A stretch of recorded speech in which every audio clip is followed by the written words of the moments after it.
میں نے اس وقت بھی یہاں کے احمدیوں کو اس طرح توجہ دلائی تھی کہ جب میں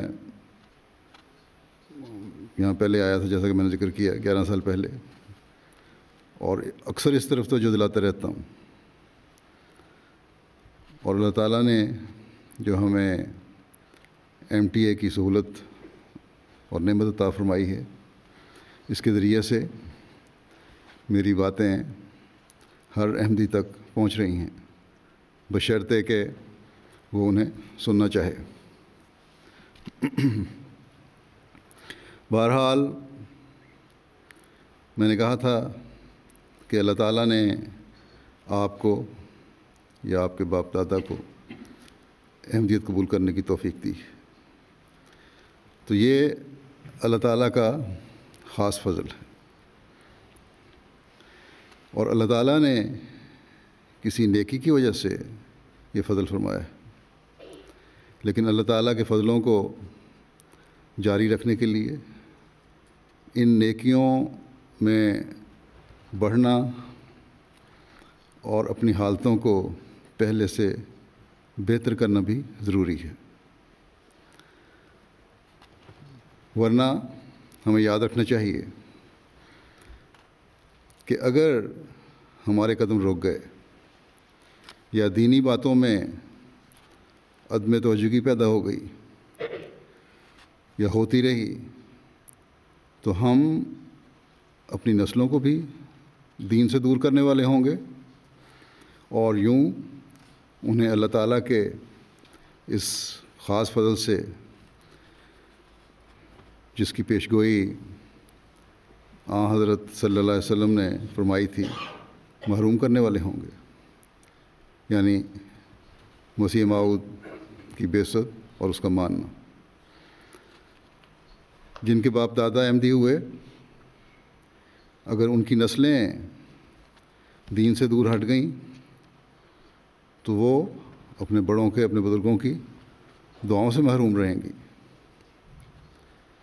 اللہ تعالیٰ نیکی کا اجر دیتا ہے اور ضرور دیتا ہے، اولادیں بھی اس سے فیض پاتی ہیں اگر کسی کی نیکی ہو اور خالص اللہ تعالیٰ کی رضا کی خاطر ہو۔ لیکن ساتھ ہی اللہ تعالیٰ یہ بھی فرماتا ہے کہ تمہیں اپنے عمل درست کرنے ہوں گے تاکہ اللہ تعالیٰ کے فضلوں کا فیض ہمیشہ جاری رہے۔ جن کے بزرگ احمدی ہوئے،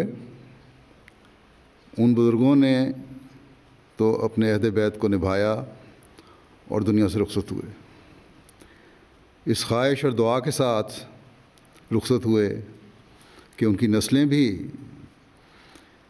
یہ عہد نبھانے والی ہوں۔ بس اس وقت آپ میں سے بہت سے ایسے ہیں جن کو یہ سوچنے کی ضرورت ہے کہ کیا ہم اس عہد کو نبھانے والے ہیں جس کی تلقین ہمارے بزرگوں نے ہمیں کی تھی، یا جس راستے پر ہمارے بزرگ ہمیں ڈالنا چاہتے تھے۔ یہ جائزے لینے کی ضرورت ہے کہ کیا حقیقت میں ہم اپنا عہد بیت نبھا رہے ہیں یا صرف اپنے بڑوں کے، بزرگوں کے دین پر قائم ہیں روایتاً، صرف رشتہ داری اور معاشرتی تعلقات کی وجہ سے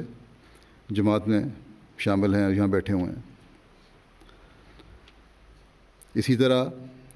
جنہوں نے خود احمدیت قبول کی ہے، وہ یہ جائزے لیں کہ کیا ہم نے اپنے ایمان میں بڑھنے اور اپنے عملوں کو بہتر بنانے کی کوشش کی ہے یا کر رہے ہیں، یا وہ ایک وقتی جذبہ تھا جس کی وجہ سے احمدیت کو قبول کر لیا، کسی بات سے متاثر ہو کر احمدیت قبول کر لی اور ابھی تک وہیں کھڑے ہیں جہاں پہلے دن تھے۔ فائدہ تو ہمیں تبھی ہوگا جب ہمارا قدم، بلکہ ہر قدم ترقی کی طرف بڑھ رہا ہوگا۔ جو ترقی یافتہ ملکوں میں ہجرت کر کے آئے ہیں، ان ممالک میں انہیں مسلسل یہ دیکھنے کی ضرورت ہے کہ کہیں بہتر حالات نے انہیں دین سے دور تو نہیں کر دیا، یورپ کی ترقی سے متاثر ہو کر دین کو بھول تو نہیں گئے۔ اولاد کو بھی اپنی اطاعت